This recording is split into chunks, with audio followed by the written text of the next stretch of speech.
अब दुनिया भर से आज के समय हम देख रहे हैं कि भारत की तरफ मदद भेजी जा रही है, क्योंकि इंडिया में जो टोटल केसेस हैं कोविड-19 के, ये लगातार बढ़ रहे हैं। पॉसिबिलिटी ये भी है कि इंडिया आने वाले कुछ महीनों में यूएस को रिप्लेस कर दे as the country with most number of कोविड-19 केसेस। और इसका जो नेगेटिव इम्पैक्ट है हम ऑलरेडी देख रहे हैं। भारत में जो हमारा हेल्थ इंफ्रास्ट्रक्चर है, जो हमारे हॉस्पिटल्स हैं, जो हमारे यहाँ मेडिकल फैसिलिटीज़ है, उन पर बहुत प्रेशर आ रहा है। बहुत सारे पेशेंट्स हैं, कई जगह ऑक्सीजन की कमी है, और इसी एस्पेक्ट में आप देख रहे हैं कि कई कंट्रीज इंडिया की हेल्प कर रही हैं। फॉर एग्जांपल यहाँ पे आप देखोगे यूएई ने क्या किया है कि बुर्ज खलीफा को इन्होंने लाइट अप कर दिया है विद द इंडियन फ्लैग। यहाँ पे आप देखेंगे, एक मिनट आवाज कम कर लेता हूँ, यहाँ पे आप देखेंगे स्टे स्ट्रॉन्ग इंडिया, ये हैशटैग ये लोग यहाँ पर ट्रेंड करा रहे हैं। और इसके अलावा ऐसा नहीं है कि यूएई सिर्फ यहाँ पर ये बुर्ज खलीफा के जरिए इंडिया को सपोर्ट करेगा। Most probably in the future ये लोग वेंटिलेटर्स और कुछ ऑक्सीजन टैंक्स भी एक्सपोर्ट करेंगे टू इंडिया। फिर यूएई के बाद आप अगर देखो तो सऊदी अरेबिया से भी आएगा 80 metric ton of liquid oxygen to India. इसमें ऑफ कोर्स जो अडानी ग्रुप है उनका भी काफी क्रिटिकल रोल है। यहाँ पे आप देखेंगे गौतम अडानी की ट्वीट है कि इस तरीके से जो ये ऑक्सीजन है इसको सप्लाई करेंगे to various hospitals all over India.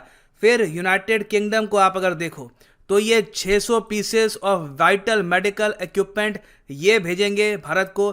इसमें है 495 oxygen concentrators, 120 non invasive ventilators और 20 मैनुअल वेंटिलेटर्स। जो इसकी पहली शिपमेंट है ये इन्होंने डिस्पैच कर दी है।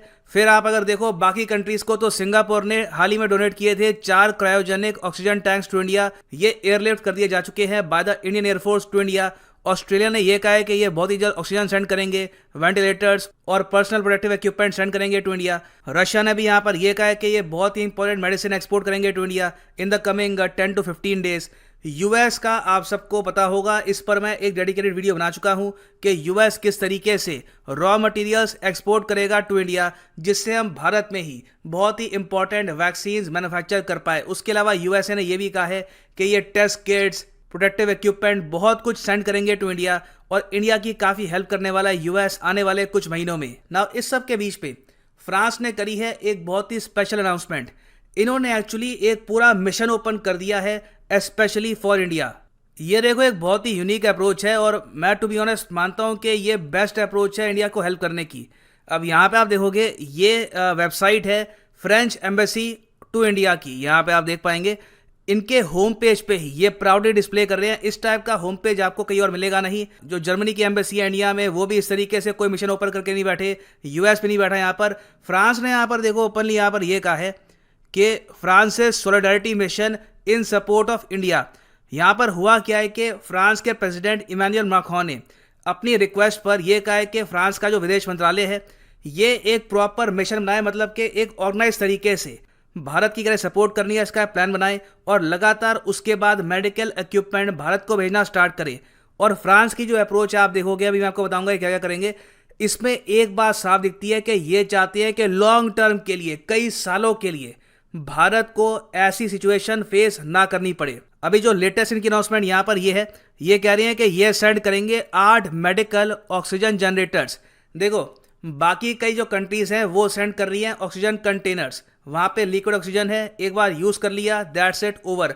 ये यहां पर कह रहे हैं कि हम oxygen generators, heavy duty massive oxygen generators ये एक्सपोर्ट करेंगे टू इंडिया। ये होगा फ्री ऑफ कॉस्ट, ये सेल नहीं कर रहे, this is absolutely free of cost. और जो ये जनरेटर्स हैं ये है मेड इन फ्रांस। जो ये जनरेटर्स हैं सीधा इंस्टॉल किए जाएंगे भारत के हॉस्पिटल्स में। इससे क्या होगा कि हर एक हॉस्पिटल आत्मनिर्भर बन जाएगा ऑक्सीजन सप्लाई के मामले में 10 साल के लिए। ये बहुत बड़ी बात है। आप देखेंगे कि जर्मनी से भी जनरेटर्स हम मंगा रहे हैं, मगर वो साइज में, कैपेसिटी में, ड्यूरेबिलिटी में ये फ्रेंच जनरेटर जैसे नहीं है। फ्रांस यहाँ पे ऑलमोस्ट क्लियरली ये दिखा रहा है कि हम नहीं चाहते कि इन द फ्यूचर भी इंडिया इस टाइप की सिचुएशन फेस करे। अभी सेकेंड वेव चल रही है कोविड-19 की, कल को थर्ड फोर्थ वेव जो भी आती है तब तक के लिए भी इंडिया काफ़ी हद तक रेडी हो। और मैं आपको ये बता रहा हूँ यहाँ पर जो ये जनरेटर्स हैं इनकी कैपेसिटी बहुत ज़्यादा है। फ्रांस की एम्बेसी ने यहाँ पे खुद लिखा है कि these oxygen production units are durable installations that can produce medical oxygen from ambient air year long. मतलब कि सीधा हवा में से नाइट्रोजन और बाकी जो कंटेमिनेंट्स हैं इनको रिमूव करके प्योर ऑक्सीजन ये क्रिएट कर सकते हैं ऑल ईयर लॉन्ग। और हर एक यूनिट ये अनइंटरप्टेड सप्लाई प्रोवाइड कर सकता है टू अ 250 बेड हॉस्पिटल, और जो यहाँ पर ऑक्सीजन आउटपुट है ये फुलफिल कर सकती है need of 15 critically ill covid patients in an ICU और 150 patients on oxygen therapy in a conventional hospital facility. तो इन वेरी सिंपल वर्ड, जो भारत को नीड है यहाँ पर ऑक्सीजन थेरेपी वाले जनरेटर्स की, ये यहाँ पर प्रोवाइड कर रहा है फ्रांस। और सबसे बड़ी बात यहाँ पर ये भी है कि कल को अगर मान लो कि आपने जो ये प्लांट्स हैं ये इंस्टॉल कर दिए, मगर फिर भी आसपास कोई छोटा सा कोई और हॉस्पिटल है, वहां पे आपको पहुंचाना है सिलेंडर, तो आप सिलेंडर्स को भी यूज कर सकते हो और उन सिलेंडर्स में ऑक्सीजन आप भर सकते हो फ्रॉम दीज प्लांट्स। तो मल्टीपर्पज प्लांट्स है ये। इससे ना सिर्फ मेन हॉस्पिटल, आसपास जो बहुत सारी मेडिकल फैसिलिटीज हैं, कोई छोटे हॉस्पिटल्स हैं, उनको भी काफी हेल्प मिलेगी। इन वेरी सिंपल वर्ड्स मैं कहूँगा, भारत की कई जो मेजर सिटीज हैं उनकी प्रॉब्लम यहाँ पर फ्रांस ने सॉल्व कर दी है इन 8 मेडिकल ऑक्सीजन जनरेटर से। हाँ, मैं ये नहीं कह रहा कि ऑल टुगेदर सारी प्रॉब्लम ही फ्रांस ने सॉल्व करी है, मगर डेफिनेटली इससे काफ़ी हेल्प मिलेगी। इसके अलावा ऑफ कोर्स ये कह रहे हैं कि इमरजेंसी बेसिस पर जो लिक्विड मेडिकल ऑक्सीजन है वो भी हम सेंड कर रहे हैं। ये कह रहे हैं 5 being sent in first instalment capable of supplying medical oxygen to up to 10,000 patients in a day. तो इमीडिएट बेसिस पर जो लाखों पेशेंट्स हैं भारत में, उनको जो मेडिकल ऑक्सीजन चाहिए उसकी भी सप्लाई यहाँ पर करेगा फ्रांस। और अगेन मैं आपको ये बता दूं कि ऐसा नहीं है कि फ्रांस ने एक बार यहाँ पर हेल्प कर दी फ्रांस फिर पीछे हट जाएगा। ये एक मिशन जब ओपन हो गया तो इसी मिशन के अंडर फ्रांस बाद में और भी अनाउंसमेंट कर सकता है भारत को हेल्प करने की। ये बहुत बड़ी बात है। बाकी कंट्रीज ने इस तरीके से मिशन वो भी सीधा प्रेसिडेंट के अंडर ओपन नहीं किया। खैर, इस सब के अलावा फ्रांस ने यहाँ पर यह भी कहा है कि हम इंडिया को मेडिकल इक्विपमेंट और 28 वेंटिलेटर्स भी सेंड करेंगे। और ये साफ साफ यहाँ पर ये बात लिखते हैं कि जो ये रिस्पॉन्स है ये सिर्फ इमरजेंसी के लिए नहीं कर रहे हम यहाँ पर चाहते हैं कि लास्टिंग बूस्ट मिले इंडिया के हॉस्पिटल्स को और इंडियन हॉस्पिटल्स की कैपेसिटी को, ताकि फ्यूचर में भी भारत किसी भी पेंडेमिक से निपट पाए। ये आगे ये भी ऐड करते हैं कि फ्रांस और इंडिया हमेशा एक साथ खड़े हुए हैं डिफिकल्ट सिचुएशन में। ये जो सॉलिडारिटी है ये कोर है of our strategic partnership and friendship between the French and Indian people. So अब आप समझ गए होंगे कि हाल ही में ऐसे आर्टिकल्स क्यों पब्लिश हुए हैं कि France aids India's covid fight to send massive oxygen generators and container. तो जर्मनी से भी आ रहे हैं ये कंटेनर्स, मगर फ्रांस के जो कंटेनर्स हैं और जो ये जनरेटर्स हैं दे आर एब्सोल्युटली मैसिव। और देखो, फ्रांस ये सब इसलिए भी कर रहा है क्योंकि अभी के लिए मैं आपको ये बता दूं, बिल्कुल इंडिया एक खराब दौर से गुजर रहा है। आपको याद होगा जब पेंडेमिक की शुरुआत हुई थी 2020 के आसपास, उस वक्त इटली ने भी ऐसे दिन देखे थे, यूएसए ने भी डोनाल्ड ट्रंप के कार्यकाल में जब इलेक्शन बिल्कुल पास आ गया था तब ऐसे दिन देखे थे। यूएस, इटली, यूरोप के कई देश इस टाइप के दिन देख चुके हैं। तो हमारा भी अभी के लिए खराब टाइम चल रहा है, मगर वी विल रिकवर। और मैं आपको ये बता दूं, ये सिर्फ मैं नहीं कह रहा, फ्रांस खुद कह रहा है, इंडिया का की रोल होगा, मेन रोल होगा मास प्रोडक्शन ऑफ वैक्सीन में फॉर अराउंड द वर्ल्ड।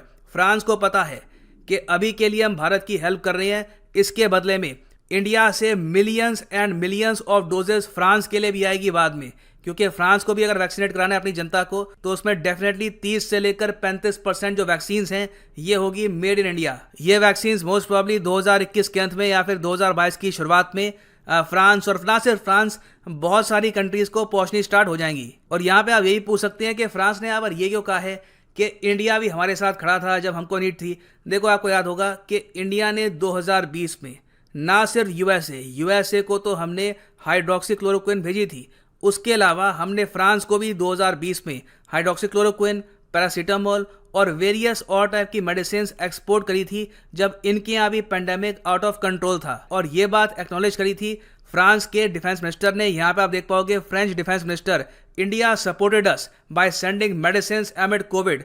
तो देखो, आप जब कंट्रीज की हेल्प करते हैं उनके क्रूशल टाइम में, तो ऑब्वियस सी बात है वो भी आपकी हेल्प करेंगे when you need it the most. Now एक और क्वेश्चन यहाँ पे आप पूछ सकते हैं, फ्रांस यहाँ पर ये क्यों कह रहा है कि फ्यूचर में भी पेंडेमिक आता है तो उसके लिए भी हम तैयार रहना होगा हमको। देखिए, कड़वी बात यहाँ पर यह है, दुनिया बदल चुकी है। ये आपके जीवन काल का आखिरी पेंडेमिक नहीं है, ये बात आप भी जानते हैं, मैं भी जानता हूँ। कमला हैरिस ने यहाँ पर हाल ही में ये स्टेटमेंट दी है, उन्होंने यहाँ पर ये कहा है कि अब टाइम आ चुका है कि यूएन समेत दुनिया भर के और देश हम तैयारी कर लें अगले पेंडेमिक के लिए। अब जो अगला पेंडेमिक है वो कहाँ से आएगा, किधर से आएगा, कब आएगा, वो हमको पता नहीं है, मगर जिस तरीके से दुनिया जुड़ चुकी है, जिस तरीके से इंटरनेशनल फ्लाइट्स ऑपरेट करती हैं, लोग ट्रैवल कर रहे हैं, बिजनेस हो रहा है, पेंडेमिक अगली बार आएगा, ऑब्वियस सी बात है, बहुत तेजी से फैलेगा। फिर डिपेंड यहाँ पर यह करता है कि कितनी जल्दी हम उसका रिस्पॉन्स कर पाते हैं, किस कंट्री के पास यहाँ पर प्रोडक्टिव इक्विपमेंट होता है, कौन सा कंट्री लॉकडाउन टाइम से कर लेगा। तो ये एक कड़वा सत्य ये है कि ओवरऑल आपकी लाइफ टाइम में ये कोई आखिरी लॉकडाउन नहीं है। पॉसिबिलिटी है कि इन द फ्यूचर फिर से पेंडेमिक आएगा बाद में। तो उसके लिए भी देखो फ्रांस ने यहाँ पर तैयारी कर दी है भारत की, क्योंकि जो इनके ये मैक्सिव ऑक्सीजन जनरेशन प्लांट्स हैं ये 10 साल के लिए भारत की सेवा करेंगे। और इस सब के अलावा आपको पता होगा कि पीएम केयर्स फंड का इस्तेमाल करके सेंट्रल गवर्नमेंट 551 ऑक्सीजन प्लांट्स और बनाएगी ऑल ओवर इंडिया। तो यहाँ पे साफ दिख रहा है कि इवन इंडियन गवर्नमेंट ये बात समझ रही है कि लॉन्ग टर्म के लिए अब हमको तैयारी करनी होगी। अभी के लिए आसान नहीं है कि इमरजेंसी पॉइंट ऑफ व्यू से बस लिक्विड ऑक्सीजन मंगा लिया, एक्सपोर्ट कर लिया। हमको यहाँ पर third wave, fourth wave, who knows even fifth wave के लिए भी रेडी रहना होगा। हमको यहाँ पर वायरस के म्यूटेशन के लिए रेडी रहना होगा। हमको इस बात के लिए भी रेडी रहना होगा कि 2022 में फिर से एक पेंडेमिक स्टार्ट हो जाए। तो उसके लिए वाइटल ये है कि रेगुलर ऑक्सीजन सप्लाई हमेशा अवेलेबल हो इन द इंडियन हॉस्पिटल्स।